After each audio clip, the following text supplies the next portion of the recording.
निकल करके आएंगे तीनों अयोध्या से। श्रृंगवेरपुर पहुंचे जाई, सीता सचिव सहित दो भाई। बाबा कहते हैं आइए प्रणाम करें। पहली चौपाई हम लोग जो यहाँ पर देख रहे हैं, श्रृंगवेरपुर जब आए तो ये प्रसंग बड़ा प्यारा है। सुमंत्र जी को अब राम जी ने कह दिया कि बाप जाइए, यहाँ से आगे की यात्रा हमें पैदल जाना है।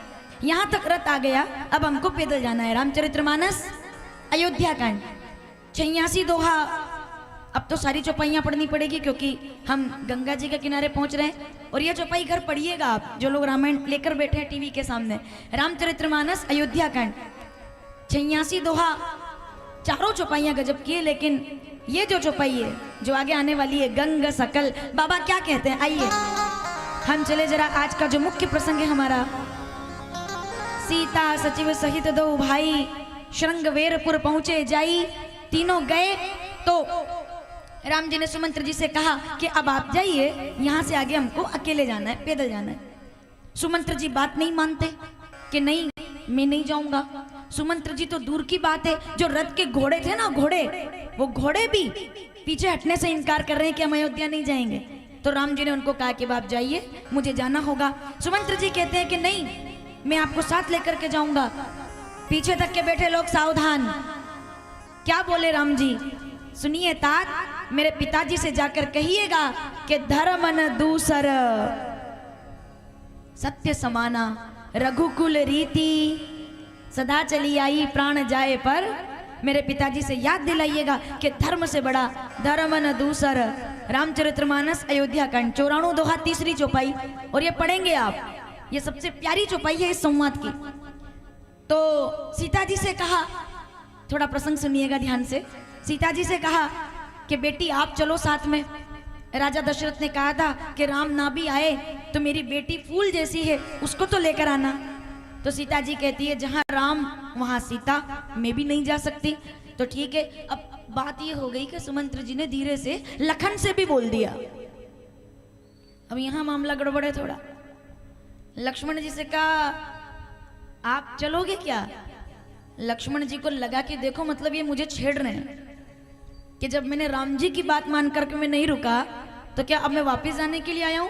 तो लक्ष्मण जी ने कहा कि मैं तो नहीं जाऊंगा, पर मेरा एक संदेश राजा दशरथ को जाकर के बता देना। सावधानी से सुनिएगा। लक्ष्मण जी कहते हैं सावधान, मेरा संदेश राजा दशरथ को, पिताजी को नहीं, राजा दशरथ चक्रवर्ती सम्राट को जाकर मेरा एक संदेश कह देना बस। तो राम जी देखे देखे इतने में तो वो बोल ही गए। क्या बोले लखन कि राजा से बोल देना कि और कोई षड्यंत्र करना है तो कर ले, और बुरा विचार मेरे राम जी के बारे में करना है तो कर ले, लेकिन राजा दशरथ से कह देना जंगल में राम गए तो हैं पर अकेले नहीं गए हैं, उनसे पहले लक्ष्मण प्राण देने के लिए तैयार है, इसलिए जो भी करे अब सोच के करे। समझ में आया?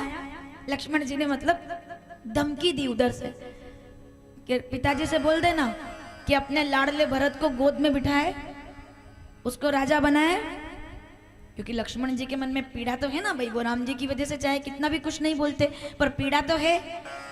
तो वो थोड़ा सा बोल गए भावुकता में। बोले राजा से बोल देना कि राम जी को अकेला ना समझे, लखन उनके साथ खड़ा हुआ है, लक्ष्मण है साथ में। राम जी ने हाथ जोड़ के कहा तात सबके संदेश कहना, लखन की बात मत कहना।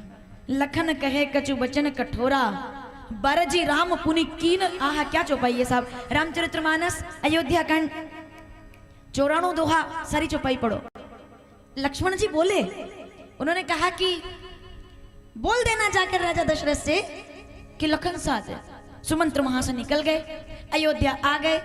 ये प्रसंग मुझे बड़ा अच्छा लगता है। राजा दशरथ उनका इंतजार कर रहे थे कि चलो भाई अब सुमंत्र आ गए, कहाँ है राम, सीता कहाँ है, लखन कहाँ है। तो सुमंत्र जी ने कहा कि नहीं वो कोई भी नहीं आए, उनके संदेश में लेकर के आया हूं। क्या कहा मेरे राम ने? राम जी ने कहा अपने पिता से, मेरे पिता से कहना, मेरा संदेश कह देना जाकर के क्या कि धर्म न दूसरा सत्य समाना, उनको धर्म की याद दिलाना तो जीवन आसान हो जाएगा। अच्छा सीता नहीं आई? सीता जी ने कहा है कि जहां मेरे पति हैं वहीं मेरी अयोध्या है, तो वो भी नहीं आई। अब अच्छा, कितने लोग गए हैं? राम जी का संदेश हो गया, सीता जी का हो गया, तो फिर दशरथ जी ने पूछा मेरा लखन नहीं आया? वो तो मासूम है, छोटा है, सबसे छोटा वही है। रामचरितमानस बालकांड दोहा नंबर 197, लक्षण धाम राम प्रिय सकल जगत आधार। लखन मेरा छोटा है, वो नहीं आया। तो सुमंत्र बोले नहीं, उन्होंने, और चुप हो गए। राम जी ने कसम दी तो चुप हो गए। बोले नहीं नहीं, एक काम करो, ये अब रहने दो। जैसे हम कोई बात छुपाते हैं ना कि अरे वो, अरे उनका तो, अरे साहब बस ठीक है। तो सामने वाला फिर 3 बार और पूछेगा कि नहीं नहीं बताओ क्या बात है, क्या हुआ है। तो सुमंत्र जी वैसे हो गए, लखन रहने दो, आपको कष्ट होगा, आपको पीड़ा होगी, जाने दो। दशरथ जी ने कहा इससे ज्यादा कष्ट होने में बचा क्या है? अब क्या कष्ट होगा? बोलो तुमने क्या बोला है? लखन ने बोले नहीं नहीं, मुझे राम जी ने सौगंध दी है, राम ने मना किया है, मैं नहीं बोलूंगा। बरजी राम पुनि कीर नहीं हो रहा, लखन कहे कछु वचन कठोरा, मैं नहीं बोलूंगा। तो राजा दशरथ कहते हैं अगर ऐसी बात है तो अगर राम ने कसम दी है तो मैं राजा दशरथ आदेश देता हूं, मंत्री हो तुम मेरे, तुम राम के मंत्री नहीं हो, मेरे मंत्री हो। बताओ लखन ने क्या कहा है? सुमंत्र ने कहा एक तरफ राम, एक तरफ राजा, और मेरा राज धर्म कहता है कि राम जी की कसम तोड़नी पड़ेगी और सच बताना पड़ेगा। तो सुमंत्र कहते क्या बात है साहब, जिस राज्य का मंत्री भी धर्म जानता हो उसी को अयोध्या कहा जा सकता है, जो अपना धर्म निभाकर कहते हैं कि मुझे कहना पड़ेगा। तो पूछा राजा दशरथ ने क्या कहा? लखन ने, पीछे तक के बैठे लोग सावधान, और ये ध्यान से सुनना। राम ने कहा है कि धर्म से बड़ा कोई सत्य नहीं, सीता जी ने कहा है पति की सेवा से बड़ी कोई सेवा नहीं, और लखन ने क्या कहा? तो राजन लखन थोड़ा नाराज हुए आप पर और कहा कि कह देना राजा दशरथ से, और कोई षड्यंत्र करना है तो कर ले, रानी कैकेयी को और 2 कोई वरदान दे रखे हो तो वो भी पूरे करवा दे, और लाडले भरत को लेकर के अगर मेरे सामने भी आ गए तो बता देना राजा दशरथ को कि जंगल में राम जी को अकेला ना समझे, उनका लखन उनके लिए प्राण देने के लिए खड़ा हुआ है, लखन उनकी रक्षा में है। ये कहा आपके खिलाफ मैं अपने पिता में नहीं देखूंगा कि पिताजी है कि भाई जी है। लखन मिलेगा, लखन उनको सामने। इतना सुना, सावधान, इतना सुना, और राजा दशरथ जोर से मुस्कुराए। अगर रोम रोम पुलकित ना हो जाए तो क्या कथा सुनी आपने? पहली बार राम जी के जाने के बाद मुस्कुरा दिए राजा दशरथ। राम, लेकिन इस बार पीड़ा में नहीं, पहली बार मुस्कुराकर बोले राम। तो सुमंत्र जी ने कहा ये चरित्र मुझे समझ में नहीं आया। आपका बेटा बोल रहा है कि बोल देना पिताजी से कि जितने षड्यंत्र करना है कर ले, मैं उनके खिलाफ मिलूंगा, उनको उनके साथ नहीं खड़ा रहूंगा, उनके खिलाफ मिलूंगा। और आप हंस रहे हैं, आपको दुख नहीं हुआ कि आपका बेटा आपके खिलाफ खड़ा हुआ है? समझ में आ रहा है? तो राजा दशरथ कहते हैं इसीलिए तो अब मैं आराम से मर सकता हूं, अब मुझे मरने का डर नहीं रहा, क्योंकि सुमंत्र अब तक तो मुझे ये लग रहा था कि मेरा राम जंगल में अकेला है, मेरे राम का क्या होगा, कौन करेगा? मेरा राम फूल है, उसको कौन कांटों से बचाएगा? पर जो तुमने तीसरा वचन कहा है कि लखन ने कहा है कि मैं राम के साथ हूं, तो अब मैं अपने बेटे लक्ष्मण को याद करके आराम से मर सकता हूं कि जब तक लखन जैसा भाई राम के साथ है तब तक राम जी की चिंता किसी को नहीं करनी पड़ेगी, क्योंकि लक्ष्मण उनके साथ है। क्या बढ़िया बात है। राम राम पुनि राम कही, राम राम कही राम, तन परि हरि रघुवर बिरह, राय गयों सुरधाम। अब मैं मर सकता हूं तसल्ली से। क्यों? क्योंकि राम अकेला नहीं है, लखन साथ में। सुमंत्र जी ने कहा आपको कैसे पता? बोले ऐसे पता है कि जो बेटा अपने भाई के लिए अपने पिता के खिलाफ जा सकता है, तो ऐसे भाई को रक्षा के लिए किसी और की जरूरत नहीं है। जो मेरे खिलाफ जा रहा है तो मतलब ये है कि राम अकेला नहीं है। बोलिए लखन लाल की। ये बात इसलिए बोलना जरूरी है क्योंकि चित्रकूट में सबके मंदिर मिलेंगे आपको, सबके, खाली राम जी का ही नहीं, सबके। भरत मांडवी का मंदिर भी देखा होगा आप लोगों ने, भरत कूप में देखा है ना, सबके मंदिर। लक्ष्मण जी का मंदिर, पहाड़ी पर लखन बैठे हुए हैं, इसलिए बताना ये प्रसंग जरूरी है कि क्यों लखन का मंदिर है, क्यों भरत जी का मंदिर है, क्यों चित्रकूट धाम है। क्योंकि यहाँ जिसने त्याग किया है, चित्रकूट में जो त्याग करेगा वो पूजा जाएगा, वो युगों युगों तक याद रखा जाएगा। ये चित्रकूट की महिमा है भाई। तो सीता सचिव सहित दो भाई श्रृंगवेरपुर पहुंचे जाई। सुमंत्र जी जब चले गए, राम जी निषाद से मिलते हैं और वो तट आ गया जिसका हम सब प्रतीक्षा कर रहे हैं। हर हर गंगे बाबा कहते हैं। आइए पहली चौपाई सब गाएंगे मेरे साथ। गंग सकल मुद मंगल, हाथ जोड़िए, मूला सब सुख करनी हरनी सब शूला। गंगा के तट पर जो कीड़े भी मर जाते हैं वो मुक्त हो जाते हैं, वो इंसान बन जाते हैं, मनुष्य बन जाते हैं। तो विचारो, जो गंगा खुद यहाँ बह रही है, हम तो 7 दिन से परिक्रमा कर रहे हैं, हमारा कितना बड़ा आनंद है। सब गाएंगे मेरे साथ प्रेम से। गंग सकल मुद मंगल मूला,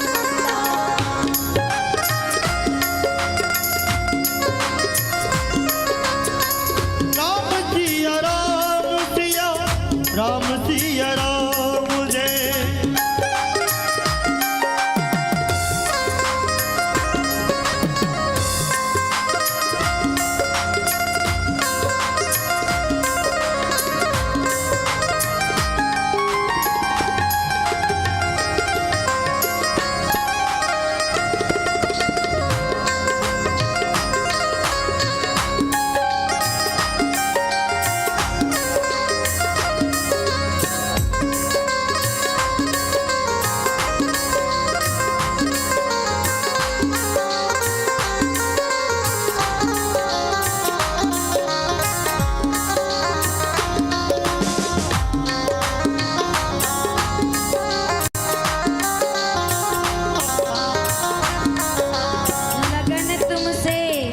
लगा बैठे जो होगा देखा जाएगा, तुम्हें अपना बना बैठे जो होगा देखा जाएगा।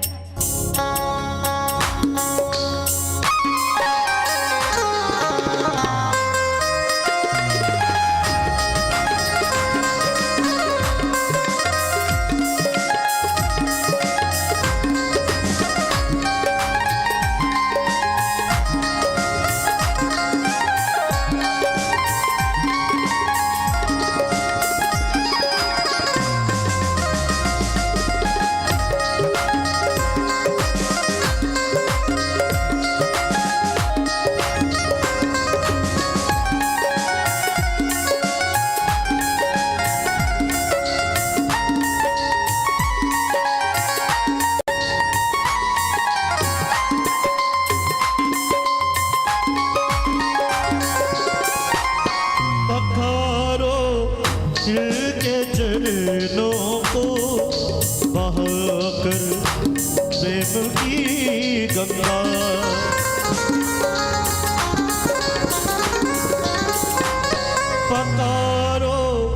इनके चरणों को बहाकर प्रेम की गंगा, बहाकर प्रेम की गंगा।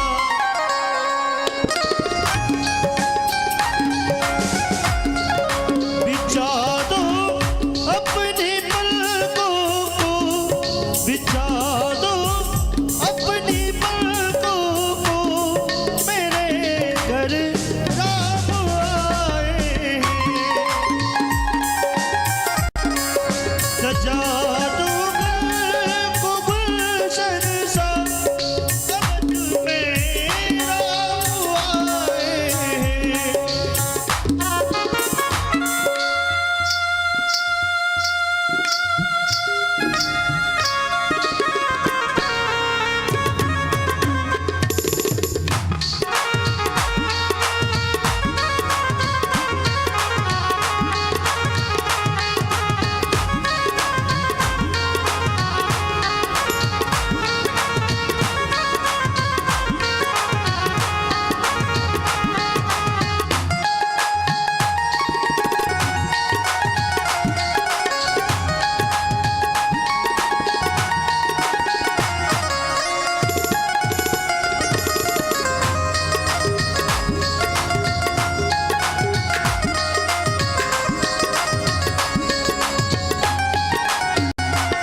अपने बाबा को।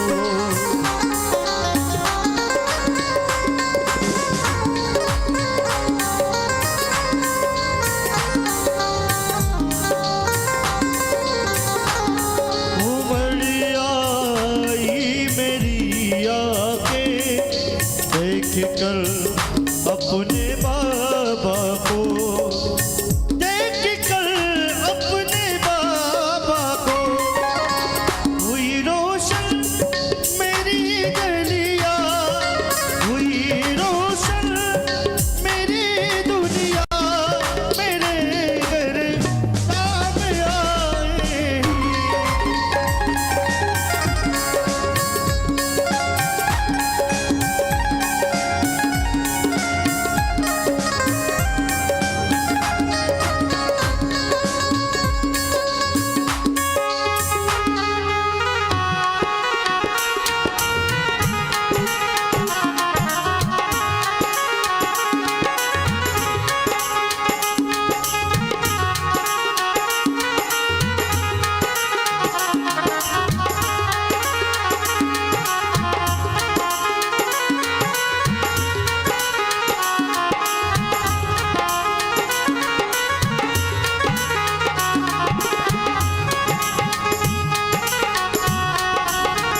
मारी झोपड़ी में एक बार आजा, आजा रे मारा सेठ सावरा।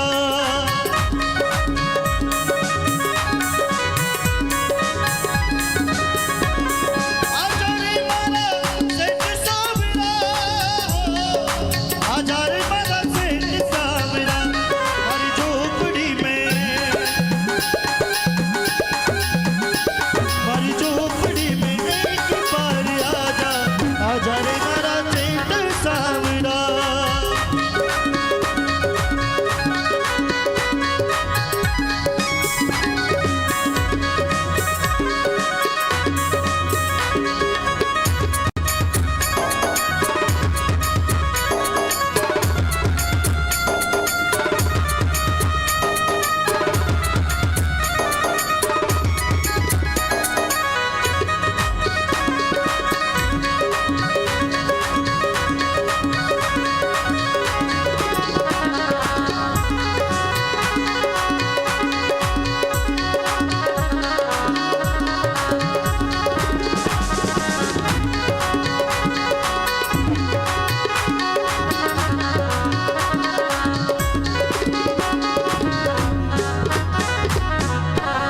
श्री राम जय राम। सीता सचिव सहित दो भाई श्रृंगवेरपुर पहुंचे जाई। गंग सकल मुद मंगल मूला। चौपाई सबको लगभग नजर आ रही होगी। बाद में भी इसको अपने घर भेजिएगा कि आज क्या सुने आप।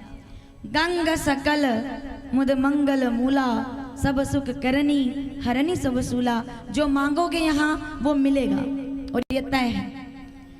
जैसे ही रथ रुका, राम जी ने माता गंगा को प्रणाम किया। हर हर गंगे, प्रेम से बोलेंगे हर हर गंगे।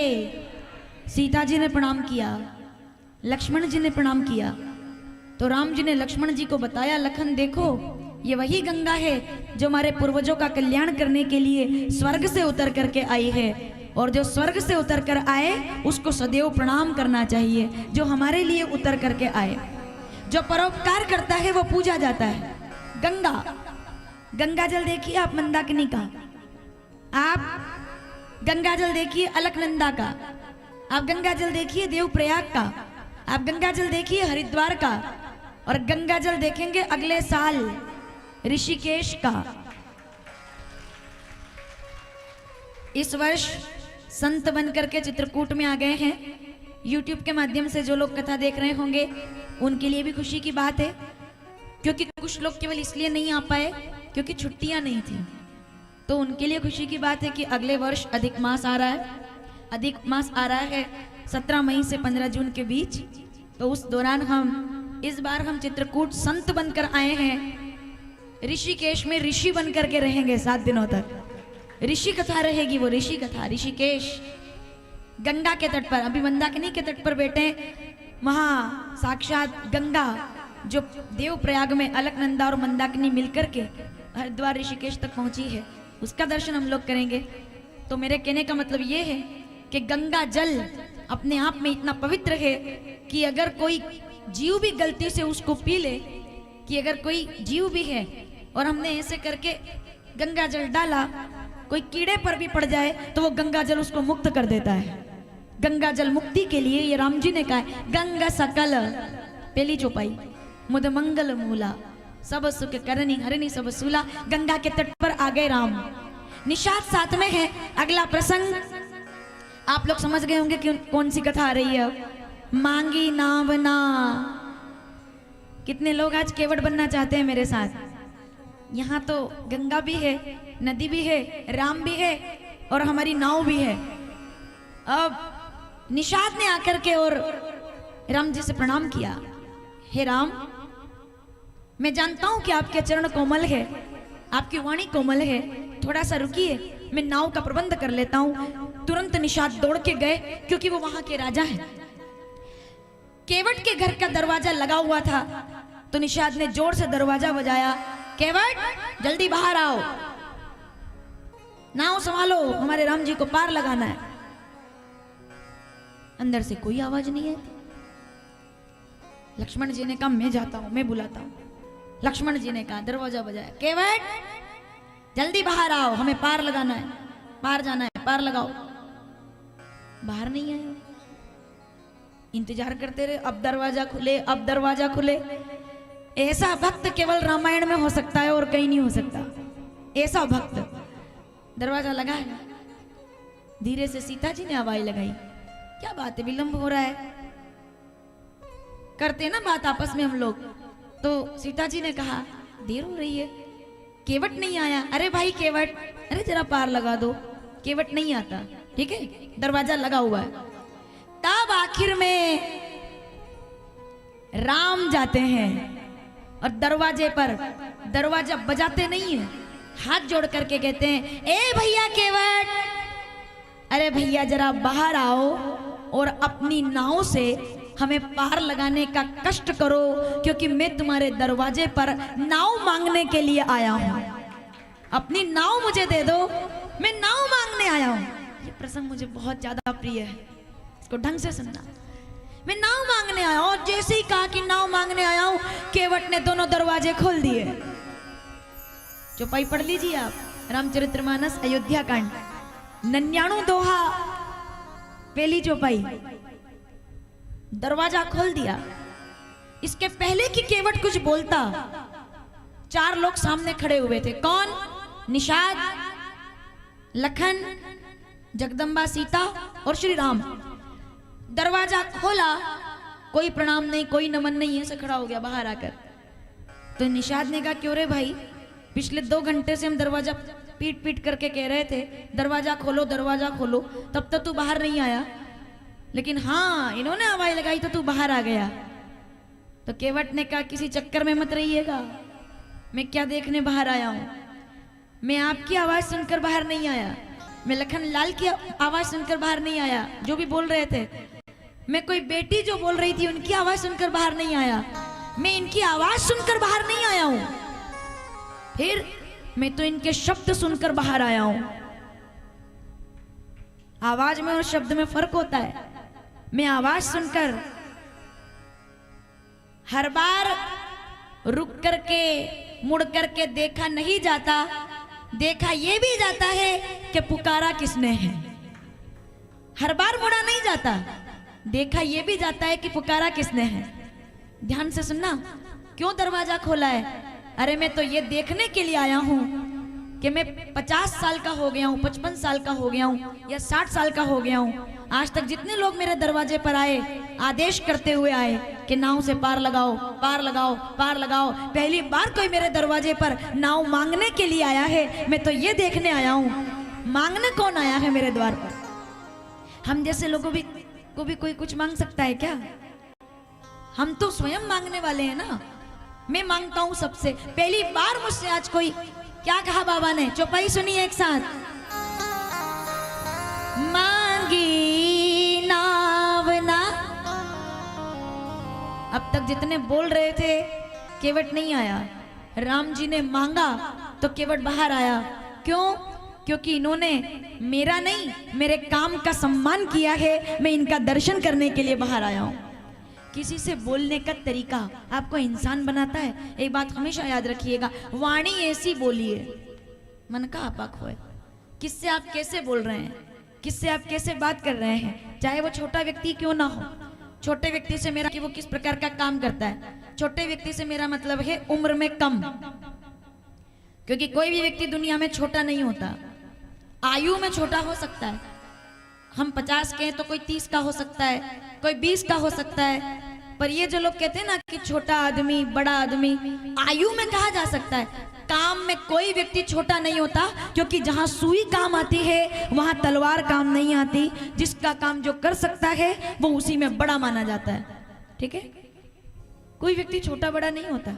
हम चल सकते हैं, लेकिन अगर चप्पल टूट जाए तो नंगे पैर चलना पड़ेगा, ठीक नहीं कर पाएंगे। इस मंच से एक बात कहना चाहूंगी मैं, अगर चप्पल पहन करके चलना बड़ी बात है तो उस टूटी हुई चप्पल को ठीक करना उससे ज्यादा बड़ी बात है। जो आपकी टूटी हुई चप्पल ठीक कर सके वो ज्यादा प्रणाम का अधिकारी है। रोड पर चलना अगर बड़ी बात है, सड़क पर चलना बड़ी बात है। पीछे तक के वो लोग, इसको ध्यान से सुनिएगा, सड़क पर चलना अच्छी बात है, लेकिन लोगों के लिए चलने लायक सड़क पर सफाई करना वो ज्यादा बड़ी बात है कि कोई चले तो उसके पैर में कंकर ना आए। प्लास्टिक की पन्नियां उठाने वाले लोग, कचरा उठाने वाले लोग, नालियां साफ करने वाले लोग, जूते सिलने वाले लोग,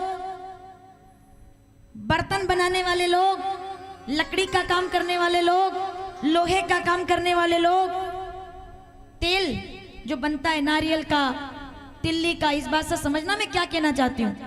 तेल निकालने वाले लोग, भोजन बनाने वाले लोग, खेती करने वाले लोग, सोने से सामान बनाने वाले लोग या वेद पढ़ने वाले लोग, जिस दिन इन सब के बीच में अंतर खत्म हो जाएगा उसी दिन राम राज्य आ जाएगा। उसी दिन हर व्यक्ति अपना काम कर रहा है। राम ने मुझे सम्मान दिया है, समझ में आया आपको? मांगी ना आवना। और मैंने पहले की कथा में, एक कथा में बोला है कि ए रिक्शा वाले हमको गुप्त गोदावरी लेके चलो इसमें, और ए भैया लेकर चलोगे क्या, इसमें बहुत फर्क होता है। गाड़ी उसकी है, मर्जी उसकी है, वो उसका मालिक है। मैंने हमेशा एक बात कही है कि अगर कोई व्यक्ति आपके यहाँ नौकरी कर रहा है, वो अगर आपके घर का नौकर है, तो इस पर हमेशा ख्याल करना कि वो आपके घर का नौकर है पर अपने घर का मालिक है। उसका भी कोई आत्मसम्मान है। जो आपके घर का नौकर है वो आपके घर का नौकर इसलिए है क्योंकि वो अपने घर का मालिक है। अपने बच्चों को 2 रोटी खिलाने के लिए वो आपके घर में झाड़ू लगा रहा है, तो कभी भी उसको इस बात का महसूस मत होने दो कि वो कोई ऐसा काम कर रहा है जो मैं एक अच्छी बात बताती हूँ आपको। राम जी ने उससे ये नहीं पूछा कि तुम क्या करते हो, नाम भी नहीं पूछा। इस पूरी सभा में किसी को केवट का नाम याद भी नहीं होगा कि केवट का वास्तविक नाम क्या था। मेरी तरफ ऐसे मत देखिए, मुझे भी नहीं याद है। मुझसे पूछने आओगे फिर आप, मुझे भी नहीं याद है। उसका कारण है, जब मेरे राम जी को याद नहीं है तो हमें क्यों याद होगा। राम कहते हैं मुझे नाम से मतलब नहीं है, मुझे तो काम से मतलब है कि तुम काम कैसा करते हो। अभी दिक्कत क्या है ना, एक बात आप लोगों से कहना चाहती हूं, अगर आपको अच्छा लगे तो इस पे विचार कीजिएगा। जब आप किसी के घर जाते हो या आप कोई पहली बार आपके घर आता है जिसको आप नहीं जानते, है ना, आपका कोई दोस्त है, आपका बेटा है, उसका कोई दोस्त है या उसका कोई दोस्त है, वो साथ में है पहली बार। जब हम किसी से बात करते हैं आज के जमाने में, तो पहले उसका नाम पूछा जाता है, फिर धीरे से पूछते हैं करते क्या हो। पूछते हैं ना, सब पूछते हैं क्या करते हैं भैया, अच्छा दोस्त है तुम्हारा, क्या करते हो बेटा, अच्छा तुम्हारा भाई है, क्या करते हो। उसको आपके करने से कोई लेना देना नहीं है। हम इसलिए पूछते हैं ताकि इस बात का अंदाजा लगा सकें कि किसको कितनी इज्जत देनी है उसके काम के हिसाब से। अगर दोस्त ने बोल दिया कि ये इंजीनियर है, ये अफसर है, ये बड़े पद पर है, तो तुरंत सोफा उसके सामने रख देंगे कि इधर बैठो। और अगर उसने गलती से कह दिया कि नहीं भाई ये तो ठीक है, भी कोई काम कर रहा है ऐसा वैसा, उस काम से पता कर लेते हैं लोग कि इसको कितनी इज्जत देनी है, इसको कितना सम्मान देना है। ये समाज, ये कड़वी सच्चाई है हमारी, और ये इतनी कड़वी सच्चाई है, ये आप लोग भी समझ गए होंगे मैं क्या कहना चाहती हूँ। कोई व्यक्ति अगर आपसे पूछ रहा है कि क्या काम करते हो, उसको आपके काम से कोई लेना देना नहीं है। वो तो ये पता लगाना चाहता है कि कितनी इज्जत देनी है काम के अनुसार, छोटा है कि बड़ा है, महंगा काम करता है कि सस्ता काम करता है, नाव का मालिक है कि खाली नाव चलाता है, गाड़ी का मालिक है कि ड्राइवर है, जूते की फैक्ट्री बनाता है कि जूते सिलता है। दोनों के लिए सम्मान अलग अलग हो जाएगा समाज में, दोनों के लिए। जिस दिन ये भेद खत्म हो जाए, समझ लीजिए कि हृदय में राम उतर कर आ गए हैं, क्योंकि सिया राम मैं सब जग जानी करूं प्रणाम। वैश्विक चौपाई है ये रामचरितमानस बालकांड 7वां दोहा पहली चौपाई। जो इस कड़ी को तोड़ दे उनका नाम राम है। केवट को कहा ए भैया मांगी नाव ना, दरवाजा खोल दिया केवट ने, श्री राम जय राम। वो बाहर निकल करके आया केवट। केवट ने कहा मैं तो उनको देखने आया हूं जिन्होंने मुझसे नाव मांगी है। इतना सम्मान, किसी के श्रम का सम्मान करना सीखिए, राम आपका सम्मान करेंगे। किसी की मेहनत का सम्मान करना सीखिए, राम आपका सम्मान करेंगे। तो राम जी मुस्कुराए, भैया जरा पार लगा दो, हमको पार जाना है। केवट तुरंत कहता है मैं बिल्कुल पार लगा देता, लेकिन अभी तो मेरी छुट्टी चल रही है, अभी नाव ठीक नहीं है, मैं पार नहीं लगा सकता। तब पहली चौपाई पढ़िए, मांगी नाव ना केवट आना। तो निषाद ने कहा, आहा अगली पंक्ति आपको आनंद देगी। निषाद ने कहा तुम शायद इनको जानते नहीं हो, ये कौन है? अयोध्या के राजकुमार हमारे दरवाजे पर आए हैं और तुम नाव देने से मना कर रहे हो। निषाद को लगा कि राम जी क्या सोचेंगे मेरे बारे में, कि मेरे लोग अपने कंट्रोल में नहीं है, मेरे ही सामने मना कर रहे हैं कि नाव नहीं दूंगा। तो निषाद ने आगे आकर बोला, बोले तुम जानते नहीं हो इनको, ये कौन है? केवट ने कहा वही तो गड़बड़ है, अगर नहीं जानता तो अब तक पार लगा देता, मेरा तो काम है लोगों को पार लगाना, पैसा लेता पार लगा देता, कोई बड़ी बात नहीं थी। पर दिक्कत यह है कि बहुत अच्छे से जानता हूं इसलिए पार नहीं लगाऊंगा। अगली पंक्ति देखो, कहीं तुम्हार मरम में जाना मांगी नाव ना। अगर नहीं जानता ना तो ठीक था, पर इनके बारे में जानता हूं, मुझे आपके बारे में सब पता है। अब यहां मैं चाहूं तो आपको सीधे सीधे आगे कथा बढ़ा सकती हूँ। विद्वान लोग बैठे हुए, मेरी बात को ध्यान से सुनिएगा। दो तरह के लोग होते हैं समाज में, दो तरह के। एक इस बात को सुनकर घबरा जाते हैं और दूसरे इस बात को सुनकर मुस्कुरा जाते हैं। अगर कोई व्यक्ति आपसे बोल दे कि रहने दो, मेरे को आपके बारे में सब पता है, अगर कोई आपसे बोले कि भैया मैं ये हूं, और किसी ने बोल दिया अरे मेरे को पता है, आप खुद जान जाएंगे। अगर आपने जीवन में कभी कोई गलत काम किया ही नहीं है तो आप घबराएंगे नहीं कि क्या पता होगा, ज्यादा से ज्यादा इसको क्या पता होगा मेरे बारे में। तो आसपास के लोगों ने कहा ऐसा क्या जानते हो जो इतना चैलेंज करके बोल रहे हो कि कहाँ ही तुम्हारे मरम में जाना। तो केवट ने कहा मैं इनके बारे में जानता हूं। तो राम जी घबराए नहीं, मुस्कुराए, क्योंकि उनको पता है कि जो भी पता होगा अच्छा ही पता होगा। इसलिए जीवन में जो भी करो ऐसा करो कि पता भी हो तो अच्छा पता हो। समझ में आ रहा है? पता भी हो तो अच्छा पता हो। तो श्री राम जी मुस्कुरा दिए। तो लखन ने कहा तुमको ऐसा क्या पता है जो हमको नहीं पता? तो केवट ने कहा सुनिए, इनका मरम में जानता हूं, ये वही राम जी है ना जो किसी पत्थर पर पैर रखते हैं तो उसको नारी बना देते हैं, मुझे ये पता है। आहा क्या चौपाई है। छुअत सिला। अब यहां शंकर जी की आंखों में आंसू आ गए कि बरसों बरसों तक वाम भाग में बिठाकर देवी जी बोलकर जो बात में अपनी पत्नी को नहीं समझा सका कि राम भगवान है, वो एक अधम जाति का अनपढ़ केवट बिना बताए समझ गया कि राम भगवान है। मैं सती को नहीं समझा सका कि राम भगवान है। आज शंकर जी ने केवट को प्रणाम कर लिया। हर हर, इसको ढंग से सुनो, प्रणाम कर लिया कि सती का त्याग किया था, आज मैं केवट को प्रणाम करता हूं। क्यों? क्योंकि वेदों के ज्ञाता रावण को पता नहीं चला कि ये राम भगवान है, अनपढ़ केवट जान गया कि राम भगवान है। केवल चरण छू करके और आप नारी बना देते हैं, आप इंसान नहीं है, भगवान मेरे दरवाजे पर आया है। क्या चौपाई है वो? केवट ने मरम बताया, सुनिएगा।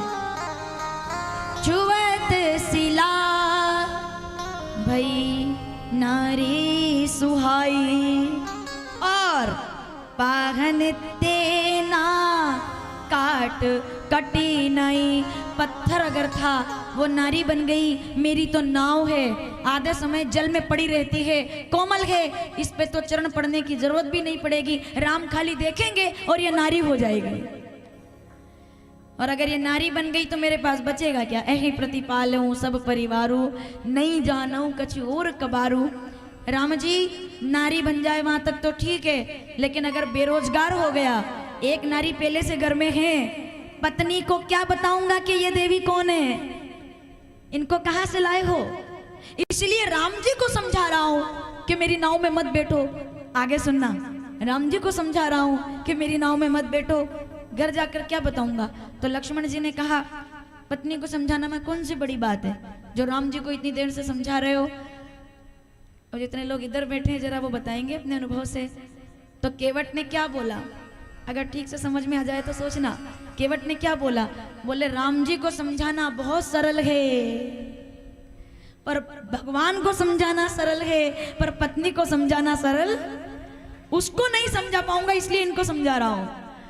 उसको नहीं बता पाऊंगा कि देवी कौन है। वो पूछेगी कि कोई नाव भी नारी बनती है क्या, मैं उसको नहीं समझा पाऊंगा। तो केवट ने और शंकर जी की तरफ मानो इशारा करके कहा हो, कभी युगों युगों में कहीं किसी कल्प में सुना हो, क्योंकि अलग अलग अवतार हुए ना, रामायण एक बार तो हुई नहीं। तो शंकर जी जैसे ही केवट ने कहा कि पत्नी को नहीं समझा सकता, तो शंकर जी मुस्कुरा दिए, बोले ये तो बिल्कुल ठीक बात है, इसमें तो कोई शंका नहीं है। जब शंकर जी नहीं समझा पाए तो केवट कहाँ समझा लेगा। कहाँ ही तुम्हारा मरम में जाना, चुवत सिला बई नारी सुहाई, पाहन तेन काट कठिनाई। लक्ष्मण जी कहते हैं भैया देर हो रही है, देखो हमें जाना है, जल्दी कुछ भी करो पर पार लगाओ, जो भी है पार लगा दो। अच्छा, तो केवट ने कहा चलो ठीक है, जो प्रभु पार अवसिगा चाहूं, अगर आपकी मर्जी है कि जाना है तो एक ही उपाय है। क्या उपाय है? एक काम कीजिए, मैं आपके चरण धो करके, मैं जानता हूं कि चरणों में जादू है, चरण धो करके और केवल इतना चाहता हूं कि जो प्रभु पार अवसिगा चाहूं, चरण सरोज पखारन दयहूं, मुझे अपने चरणों को धोने दीजिए, मैं चरणों को धोऊंगा, धूल को खत्म करूंगा, उसके बाद आपको नाव में बिठाऊंगा, तो मेरी बात भी रह जाएगी और आपकी बात भी रह जाएगी, पार लगा दूंगा, बस बात इतनी सी है।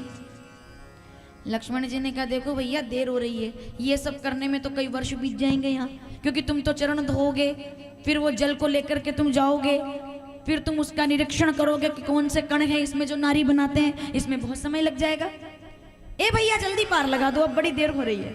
निषाद ने कहा देर हो रही है केवट, जल्दी पार लगा दो, तुम देखते नहीं ये पार होने के लिए खड़े हुए हैं। तो केवट ने कहा मैं भी तो यही चाहता हूं कि ये भी समझे कि जैसे ये पार होने के लिए खड़े हैं, वैसे हम भी तो पार होने के लिए खड़े हैं। पार होने में और पार होने की प्रतीक्षा में कितना समय लगता है, ये भगवान को भी पता चलना चाहिए कि इंतजार, प्रतीक्षा, भवसागर से छूटने की, सागर से पार होने की। अरे इनके पास तो फिर भी नाव है, हम तो बिना नाव के बैठे हुए हैं यहाँ, हम भवसागर से पार कैसे जाएंगे? इसीलिए तो मैं चाहता हूँ कि प्रतीक्षा करें। राम जी कहते हैं भैया केवट देर हो रही है, एक काम करो, कृपा सिंधु, आहा क्या बात है, प्रबल प्रेम के पाले पड़कर प्रभु को नियम बदलते देखा, अपना मान टले टल जाए, भगत का मान न टलते देखा। राम हार गए, केवट जीत गया।